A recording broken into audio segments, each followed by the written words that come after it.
जय श्री कृष्ण। राधे राधे। आप सभी को पापाकुंशा एकादशी की ढेरों हार्दिक शुभकामनाएं। आज की इस वीडियो में लेके आए हैं पापाकुंशा एकादशी व्रत कथा। तो वीडियो में अंत तक बने रहिए। तो आइए शुरू करते हैं। अर्जुन कहने लगे कि हे जगदीश्वर, मैंने अश्विन कृष्ण पक्ष एकादशी अर्थात इंद्रा एकादशी का सविस्तार वर्णन सुना।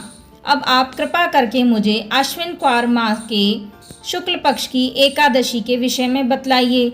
इस एकादशी का क्या नाम है तथा इसके व्रत का क्या विधान है। श्री कृष्ण ने कहा कि हे कुंती नंदन, अश्विन माह के शुक्ल पक्ष की एकादशी का नाम पापाकुंशा एकादशी है। इसका व्रत करने से सभी पाप नष्ट हो जाते हैं तथा व्रत करने वाला अक्षय पुण्य का भागी होता है। अश्विन शुक्ल एकादशी के दिन इच्छित फल की प्राप्ति के लिए भगवान विष्णु का पूजन करना चाहिए।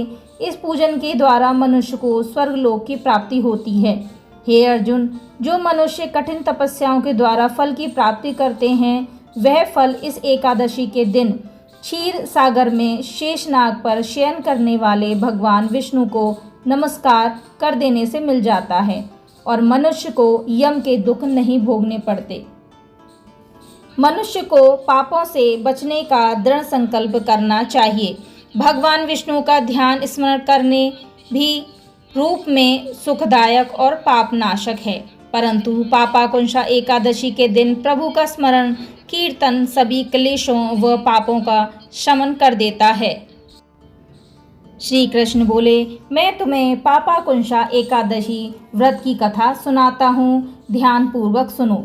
प्राचीन समय में विंध्य पर्वत पर क्रोधन नामक एक बहेलिया रहता था। वह बड़ा क्रूर था। उसका सारा जीवन हिंसा, लूटपाट, मदपान और गलत संगति पाप कर्मों में बीता। जब उसका अंतिम समय आया तब यमराज के दूत बहेलिये को लेने आए और यमदूत ने बहेलिये से कहा कि कल तुम्हारे जीवन का अंतिम दिन है, अब तुम्हें कल लेने आएंगे। वह बात सुनकर बहेलिया बहुत भयभीत हो गया और महर्षि अंगिरा के आश्रम में पहुंचा और महर्षि अंगिरा के चरणों पर गिरकर प्रार्थना करने लगा कि हे ऋषिवर, मैंने जीवन भर पाप कर्म ही किए हैं। कृपा कर मुझे ऐसा उपाय बताएं जिससे मेरे सारे पाप मिट जाएं और मोक्ष की प्राप्ति हो जाए। उसके निवेदन पर महर्षि अंगिरा ने उसे अश्विन शुक्ल की पापाकुंशा एकादशी का विधि पूर्वक व्रत करने को कहा।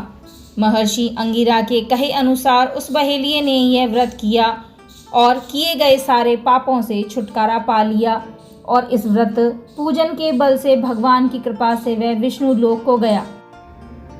जब यमराज के यमदूत ने इस चमत्कार को देखा तो वह बहेलिये को बिना लिए ही यमलोक वापस लौट गए। श्री कृष्ण कहने लगे कि जो मनुष्य केवल हरि नाम का उच्चारण करता है उसे भी नरक नहीं देखना पड़ता।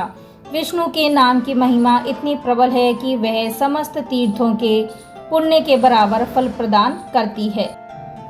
यह एकादशी न केवल मोक्ष प्रदान करती है बल्कि आरोग्य, धन, अन्न, उत्तम वंश और सुंदर जीवन साथी जैसी अलौकिक कामनाओं को भी पूर्ण करने वाली मानी जाती है।